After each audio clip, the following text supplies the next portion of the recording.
오늘도 우리가 하나님 예배할 때에 하나님이 이미 우리 예배 가운데 함께 하시고 우리 예배를 귀하게 받아주시는 줄로 믿습니다. 아멘. 우리 예배할 때 그 믿음이 굉장히 중요해요. 예배가 과연 무엇일까라고 나중에도 한번 제가 말씀드릴 기회가 있겠지만, 예배는 우리가 하나님께 드리는 것이 예배예요. 하나님께 드리는 것이 예배이고, 예배할 때 하나님은 우리가 드리는 예배를 기쁘게 받아주시고 우리에게 때마다 또 필요한 것들, 은혜도 또 힘으로 또 평안한 마음으로 주시는 것이 예배거든요. 그래서 여러분, 예배를 드릴 때 가장 중요한 것은 하나님이 지금 내 예배를 받고 계신다라고 하는 이 마음과 생각과 믿음이 굉장히 중요합니다. 예배를 받으신다는 것은 도대체 뭐냐? 말씀을 잘 듣는 게 예배 받으시는 거냐? 찬양을 열심히 하는 것이 예배를 받으시는 거냐? 라고 했을 때 지금 우리의 마음이 어떠한지가 가장 중요해요. 내가 어떠한 마음가짐으로 지금 이 예배에 참여하고 있는지. 찬양의 시간도 함께 찬양할 때에 이 가사가 내 고백이 되기를 소망하면서, 혹은 찬양을 통해서 하나님을 예배하기를 소망하는 마음가짐이 중요하고, 또 말씀을 들을 때도 내용을 잘 이해하는 것도 중요하다라고 할 수 있겠지만, 성경에 이런 내용이 있는데 오늘 목사님을 통해서 하나님이 나에게 이런 말씀을 알려주기 원하시는구나 라고 하는 생각이 중요하다라고 하는 거죠. 그래서 이런 모든 과정들을 다 우리는 예배라고 생각해 볼 수가 있겠습니다. 그래서 오늘도 최선을 다한 예배를 드리는 우리 학생부가 되기를 소망합니다. 자, 우리는 지난주에 성경이 왜 기록되었는가, 성경이 기록된 이유를 살펴보면서 올 한해 나는 성경을 몇 번 읽어보겠습니다, 이렇게 목표를 세워보자고 했어요. 다 세워보셨죠? 모임하실 때. 자, 나는 한 번 읽어보겠습니다 했던 분. 한 번 읽어보겠습니다. 한 번이 없으면은 그 다음이 있다는 얘기겠죠? 난 두 번 읽어보겠습니다. 두 번도 없으면 세 번 읽어보겠습니다. 그러면 나는 신약을 한 번 읽어보겠습니다. 반모임이 제대로 진행이 안 됐나 본데요. 자, 여러분, 이제 한번 목표를 세우는 게 중요해요. 이제 꼭 목표를 세워야 되냐라고 할 수도 있겠지만, 목표를 세우면 그 근접한 어디까지는 갈 수 있었던 것 같아요. 그래서 여러분, 한번 나는 1년 동안 성경을 한번 다 읽어볼게요. 작년에는 우리가 하반기에만 다 읽은 친구가 3명이나 있었으니까 그게 어려운 일이 아닌 거예요, 여러분. 그러니까 한 번 혹은 두 번, 혹은 그게 참 어렵다 그러면 신약 성경이라도 한번 우리가 읽어보기로 결단했으면 좋겠습니다. 자, 이제 지난주에 예고한 대로 오늘부터는요, 우리가 신약 성경에 대해서, 우리가 가진 성경 중에 먼저 신약 성경에 대해서 한번 공부하는 시간을 가져보려고 합니다. 성경은 총 몇 권이 있다고 했죠? 성경은 총 몇 권이 있죠?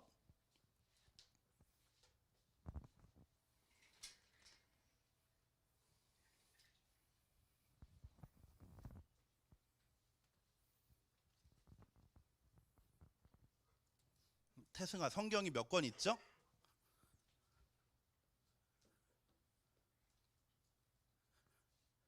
유찬아, 성경이 몇 권이에요? 총 몇 권이에요? 한 권? 한 권도 좋은 대답이겠네요. 한 권이죠. 자, 하람아, 성경이 총 몇 권이에요? 자, 우리 요것부터 한번 정리하고 가볼까요? 성경이 총 몇 권인지를 아는 것이 과연 믿음에 얼마나 도움이 될지 모르겠지만, 그래도 기본 상식으로 성경은 총 66권으로 이루어져 있습니다. 몇 권이라고요?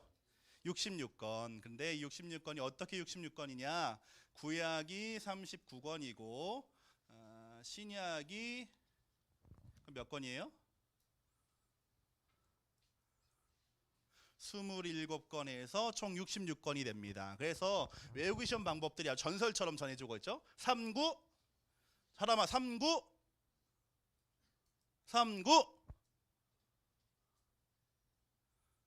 유찬아, 39, 27. 그래서 39, 27, 66 이렇게 우리 기본 상식 정도로, 이제 우리가 중학생 정도 됐으니까 요 정도는 알고 지나가면 좋을 것 같아요. 이 66권으로 이루어진 성경 중에 신약 성경은 총 27권입니다. 그리고 우리는 오늘부터 이 27권의 대략적인 내용을 한번 살펴보도록 할 거예요. 사실은 더 좋은 방법은 우리가 함께 읽는 것도 좋은 방법이고 한 절씩 한 절씩 내용을 배워보는 것도 좋은 방법이지만, 아직까지 여러분에게 성경은 조금 낯설다라는 생각이 좀 들어서 성경에 대한 배경이나 정보나 주제 등을 알고 우리가 한번 성경을 읽으면 조금 더 도움이 될 것 같다는 생각이 듭니다. 자, 오늘은 그 중에 가장 신약 성경의 첫 번째, 두 번째, 세 번째, 네 번째 위치한 책들을 배워보려고 합니다. 자, 이 1, 2, 3, 4 이 네 가지의 책을 뭐라고 부를까요? 뭐라고 부르죠? 오, 좋아요. 사복음서. 엄청나게 훌륭합니다. 사복음서라고 부릅니다. 이 네 가지 책들은요, 복음서라고 이름을 붙였습니다. 그러면은 한번 여러분이 더 잘 알고 계실 걸 기대하면서, 그럼 이 복음서의 주된 내용은 무엇일까요?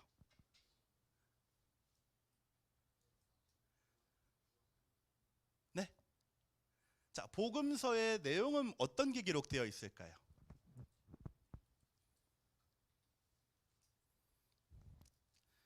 자, 여러분이 생각하는 그게 뭐 얼추 거의 답에 가까울 거예요. 네. 벌써 교회 다닌 지 십몇 년씩 됐으니까. 복음서의 기본적인 내용은 뭘까요? 힌트를 드리면 복음서는 누구누구에 관한 이야기입니다. 아, 맞아요. 예수님에 대한 얘기예요. 예수님에 대한 이야기가 복음서입니다. 그런데요, 이 복음서의 특징은 무엇이냐면요, 예수님에 대한 이야기이지만 예수님의 일대기나 예수님의 전기는 아니라고 하는 거예요. 여러분, 이게 상당히 중요한 부분이에요. 이 복음서라고 부르는 네 가지 책들에 예수님의 이야기를 쭉 설명해요. 누가복음 같은 경우는 탄생부터의 이야기를 설명하기도 하는데, 이 예수님의 일대기가 쭉 기록되어 있으나 우리는 이 복음서를 예수님의 일대기라고 하지 않습니다. 만약에 복음서가 예수님의 일대기였으면 마태복음이 아니라 마태가 기록한 예수님, 예수 전기, 예수 일대기 이렇게 됐을 거예요. 그런데 교회의 전통은요, 이 복음서, 네 권의 복음서를 예수 일대기라고 부르지 않고 복음서라고 불러요. 거기에는 이유가 있기 때문이죠. 지난주에 성경에 대해서 한번 공부해 보면서 신약 성경에는 바울이 기록한 편지가 많다라고 했습니다. 편지는 항상 쓰는 사람이 있으면 누가 있을까요? 읽는 사람, 받는 사람이 있죠. 마찬가지로 복음서를 우리가 복음서라고 부르는 이유는 복음서를 기록한 목적 때문에 그래요. 다시 한번, 우리가 복음서를 예수님 일대기라고 하지 않고 복음서라고 이름을 붙인 이유는 이 복음서가 기록되어진 목적 때문에 그렇습니다. 이 목적은 무엇인가? 지난주에 배웠던 내용에서 혹시 기억하는 친구가 있을까요? 내가 이것을 기록함은 요한복음 20장 31절.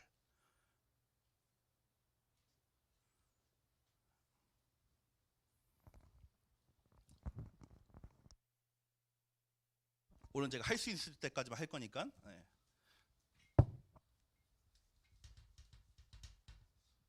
연초에 좀 우리 학생부 예배 분위기가 영 저시기 해가지고 오늘 할 수 있는 데가 한번 해보겠습니다. 네. 요한복음 20장 31절. 내가 이것을 기록한 것은, 찾은 친구가 한번 읽어주실래요? 같이 읽으세요. 그 앞에부터 읽어야 돼요. 그렇죠. 그리고 그 다음에 자, 요한복음 20장 31절은요, 성경 특별히 신약을 이해하는데 굉장히 중요한 말씀이에요. 내가 이것을 기록함은 너희로 예수가 하나님의 아들이심을 믿게 하려는 것이요, 또 그것을 믿고 그로 말미암아 생명을 얻게 하기 위한 것이 성경의 기록 목적이거든요. 그러니까 이 복음서도 마찬가지예요. 복음서가 예수님의 이야기지만 예수님의 일대기가 아니라 복음서라고 이름을 붙인 이유는 복음서에 기록한 목적과 이유가 예수님을 어떻게 하기 위해서?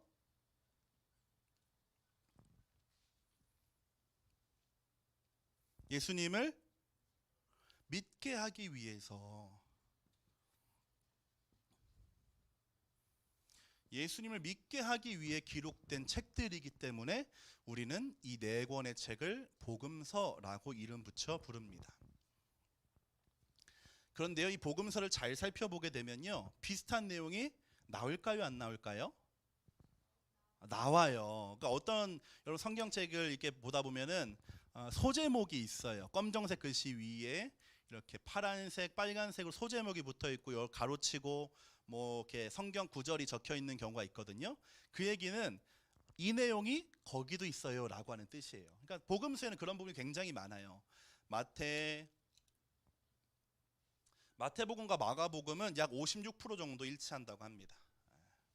그리고 마가복음과 누가복음도 약 50% 정도 일치하고 누가복음과 마태복음은 40% 정도 일치한다고 해요.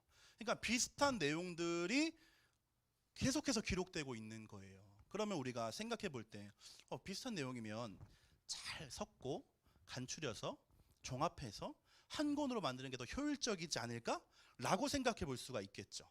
저도 그런 생각이 들었던 것 같아요. 이렇게 비슷한 내용이 많은데 내가 볼 땐 큰 차이도 아닌 것 같은데 왜 이렇게 마태가 적어서 마태복음이고 누가가 기록했다 그래서 누가복음이고 왜 그렇게 동일한 책들을 다 남겨두었을까라고 생각이 드는 거죠. 그랬을 때 이 책이 기록된 배경이 굉장히 중요합니다, 여러분. 지금은 우리가 다 한 사람이 한 권씩 성경책을 가지고 있지만 성경이 처음 기록되던 시기에는요, 글을 읽을 수 있는 사람이 아주 소수였어요. 근데 이 성경이 기록됐잖아요. 그럼 이 기록된 성경은 어떻게 사람들에게 전달되었을까요? 다시 한번. 성경이 기록된 약 2000년 전에는 글을 아는 사람이 많지 않았기 때문에 모두가 우리처럼 책을 보고 성경을 읽은 것이 아니었다는 거죠. 그럼에도 지금 글이 남아 있는 이유는 그 당시에 이 사람들이 이것을 어떻게 함께 나누었다는 뜻일까요? 누군가가 앞에서 읽어 주었겠죠. 읽어 주었던 거예요. 지금 우리가 읽었던 것처럼 자, 오늘은 마가복음 1장 1절을 보겠습니다 라고 하면 그 중에 글을 아는 사람이 앞에 서서 쭉 읽어 나가는 거예요. 하나님의 아들 예수 그리스도의 복음의 시작이라 라고 하면 사람들은 듣는 것이 당시의 문화였어요. 그러니까 이 내용들은 마태복음은요, 그 한 지역 마태 공동체에서 예수님을 믿게 하기 위한 목적을 가지고 기록되었던 거죠. 마가복음은 동일하게 마가가 속한 공동체의 사람들이 예수님을 잘 믿게 하기 위해서 기록되었다라고 하는 거예요. 한 가지 더 중요한 배경은 무엇이냐면 예수님의 제자들이 몇 명이 있었을까요?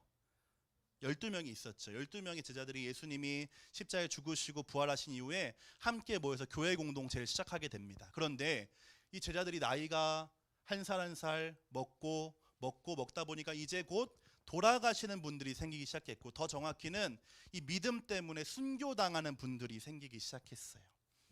순교는 믿음 때문에 사형에 처하는 걸 우리가 순교라고 하죠. 자, 그래서 순교당하던 사람들, 그 전까지 똑같이 제자들이 얘기해 준 거예요.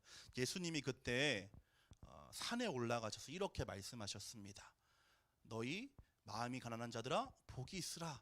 이렇게 말해주는 사람들이 돌아가시기 시작한 거예요. 제자들의 제자들을 속제자라고 부르는데 이 사람들 또한 죽음을 맞이하게 됐을 때 교회 공동체는 한 가지 필요성을 느끼게 돼요. 이제 이것을 우리에게 말해줄 사람이 없어졌구나. 이제 우리에게 이것을 전해줄 사람이 없어졌구나 라고 생각하기 시작합니다. 그러한 필요에 의해서 글을 기록하여 남겼던 것이 이 4권의 복음서라고 하는 거죠. 여기까지 이해되셨나요? 이해되셨으면 고개를 2번 끄덕여 볼까요? 네. 이 배경을 제가 좀 자세하게 설명드리는 이유는요, 저도 마찬가지였어요. 모르고 읽어도 성경은 은혜가 돼요. 모르고 읽어도요, 성경은 우리의 삶의 변화를 가져다 줘요. 그런데 이러한 역사적인 사실들과 배경들을 알고 이해하게 되면 그냥 지나갔던 내용들의 의미를 알게 되는 순간들이 오기 때문에 그렇습니다. 그래서 각 공동체들은 이러한 필요에 의해서 예수님의 제자들이 다 생명을 잃고 이제는 구전할 수 있는 방법이 다 사라지게 됐을 때 글로 남기 시작한 책들이 마태, 마가, 누가, 요한복음이라고 하는 거죠. 제가 여기서 조금 더 해도 되나요? 해도 되나요? 조금 더 해도 되면은, 자, 그래서 복음서가 우리 신약 성경에는요 1, 2, 3, 4번째잖아요. 그런데 실제로 기록된 순서는 뒤에 붙어 있는 모든 편지들이 기록된 이후에 기록되었다라고 해요. 그 이유는 무엇이냐면 그 시간들이 지나갔던 거죠. 제자들이 다 생명을 거두게 되고 시간이 지나면서 필요에 의해서 이 복음서가 기록되었다는 것, 이 기록 시기를 통해서도 우리는 알 수가 있습니다. 그랬을 때 마태가 속한 공동체는 마태복음을 기록하고 마가 누가복음을 기록하게 됩니다. 특별히 세 개의 책을 이렇게 불러요. 한번 따라해 보겠습니다. 공관복음, 공관복음, 공통된 관점, 비슷한 관점으로 기록되었다라고 하는 거죠. 그래서 마태, 마가, 누가복음은 비슷한 내용을 대부분 시간 순을 지키려고 노력하면서 기록했습니다. 한 권의 책이 남죠. 어떤 복음서죠? 요한복음이에요. 요한복음. 요한복음은요, 이 세 개의 친구들의 부족한 점을 보충해 주기 위해서 기록되었어요. 그러니까 이 세 가지 책은 예수님 지금까지 어떻게 살아오셨고 어떤 말씀을 가르치셨는지에 집중했다면, 요한복음은 그 말이 사실은 이런 의미였어, 그 말의 깊은 뜻은 이런 거야 라고 하는 추가와 보충의 목적을 가지고 기록된 것이 요한복음이라고 하는 거죠. 자, 그러면 이제 우리가 마지막으로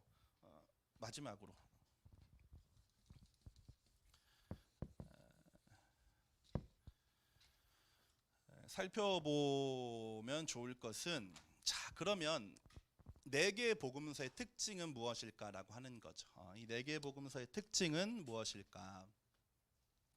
자, 마태복음은요, 공동체의 특징이 있다 그랬잖아요. 마태복음 한번 펴보실까요? 마태복음 한번 펴보세요. 마태복음 제일 앞에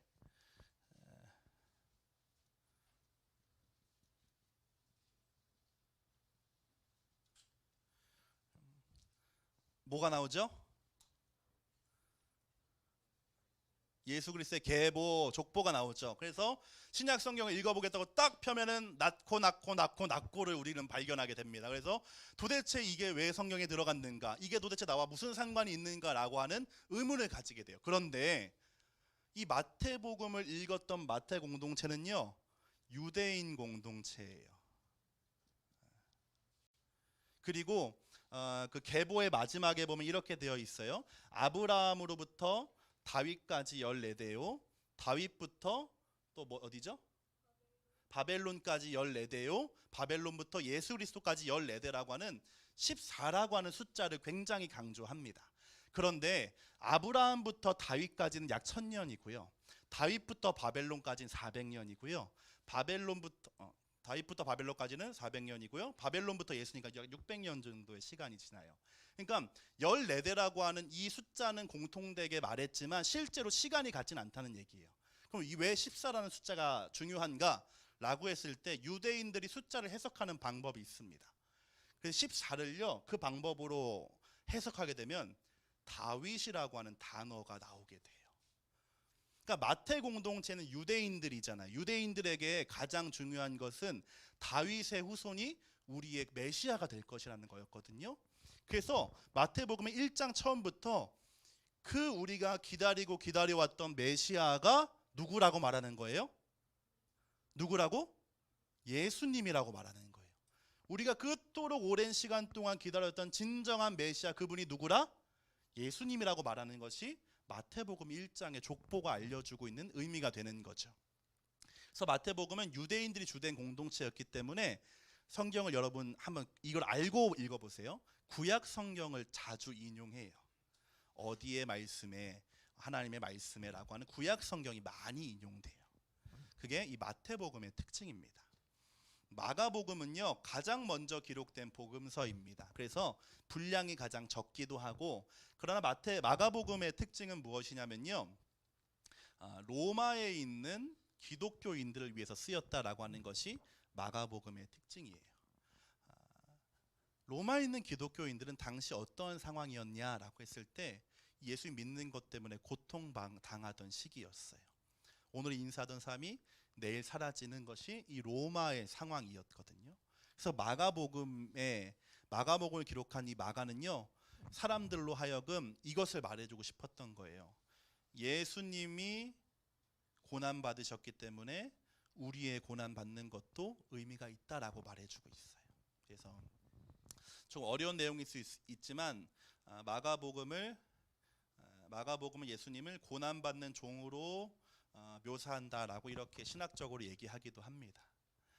그래서 마가복음은 가장 먼저 기록되었고 아주 긴급한 상황에 기록되었기 때문에 문장이 굉장히 짧고 사건과 사실 중심으로 기록해요.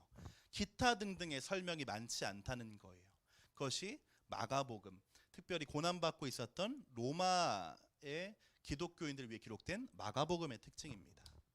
누가복음은요, 유일하게 예수님의 제자가 아닌 사람이 기록한 복음서예요.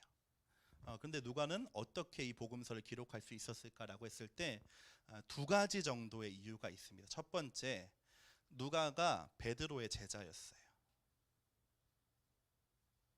제자 혹은 비서라고 하죠. 그러니까 베드로가 전해준 이야기를 기록한 것이고, 두 번째는요, 누가복음 뒤쪽에 보시면 이렇게 적혀 있어요.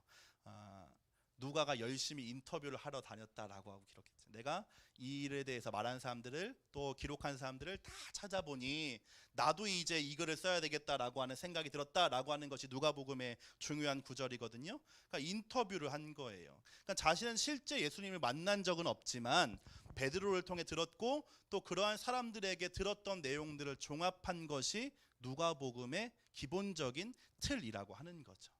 그런데 누가는요, 직업이 뭐였냐면 의사였습니다.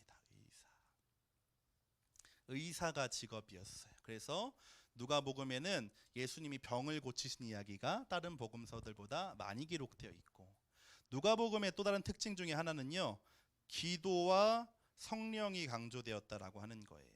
그래서 예수님이 중요한 일이 있으실 때마다 기도하러 가셨다, 누가복음의 기록의 특징이에요. 그리고 예수님과 이 성령님을 강조하는 것. 그래서 누가복음의 마지막이 예루살렘에 돌아간 제자들로 끝나게 되거든요. 근데 누가가 사도행전도 기록한 사람이에요. 그래서 예루살렘으로 돌아간 제자들이 이제 사도행전에서 성령을 받는 것으로 이야기가 자연스럽게 이어지는 것, 누가복음의 특징이라고 할 수 있겠습니다. 또 누가복음은요, 외국인들을 위해 쓰인 책이에요. 이게 대상이. 그래서 문화에 대한, 유대인 문화에 대한 설명들도 기록되어 있는 것, 누가복음의 특징입니다. 마지막 요한복음의 특징은 무엇이냐면요, 앞에 세 가지 책들은 예수님의 이야기를 시간 순으로 쭉 따라가요. 약간의 관점의 차이는 있지만 그러한 공통점을 가지고 있지만, 요한은 의미를 밝히는 것이 목표예요. 의미를 분명하게 알려주는 것이 이 요한이 원했던 거였거든요. 그래서 예수님의 말씀하신 이야기들 중심으로, 예수님의 말 중심으로 요한복음은 진행되게 되고요.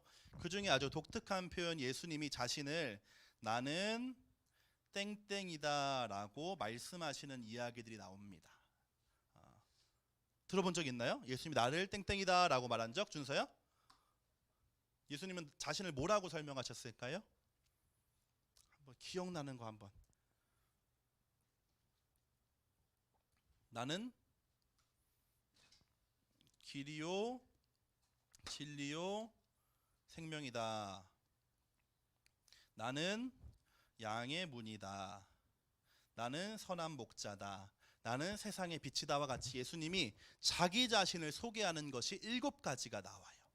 근데 이것이 왜 중요하냐면, 나는 땡땡이다 라고 하는 것이 창세기 또 출애굽기 3장에 하나님이 자신을 소개하는 것과 같은 어법을 사용한 거거든요. 모세를 처음 만난 하나님이 나는 스스로 있는 자이다, 나는 나이다 라고 말씀하셨어요. I am who I am 이라고 말씀하신 거죠. 예수님이 이 화법을 그대로 차용해서 나는 길과 진리 생명이다, 나는 양의 문이다 라고 하신 것은 예수님 자신이 바로 하나님이라는 것을 강조했다. 그것이 바로 요한복음의 특징이 되겠습니다. 한 번 더 이 시간을 가져보도록 할게요.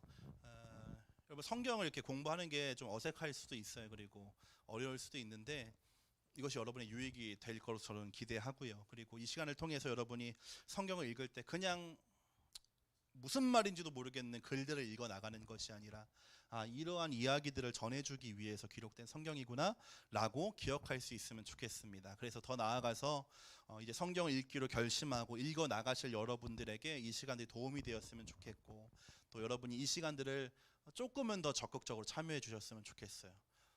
그 참여 자체가 하나님이 받으시는 예배입니다. 그러하기에 여러분 정신을 바짝 차리고 마음을 열고 귀를 열고 함께 이 시간들을 보낼 수 있으면 좋겠습니다. 우리 함께 잠시 기도하는 시간을 갖겠습니다. 기도할 때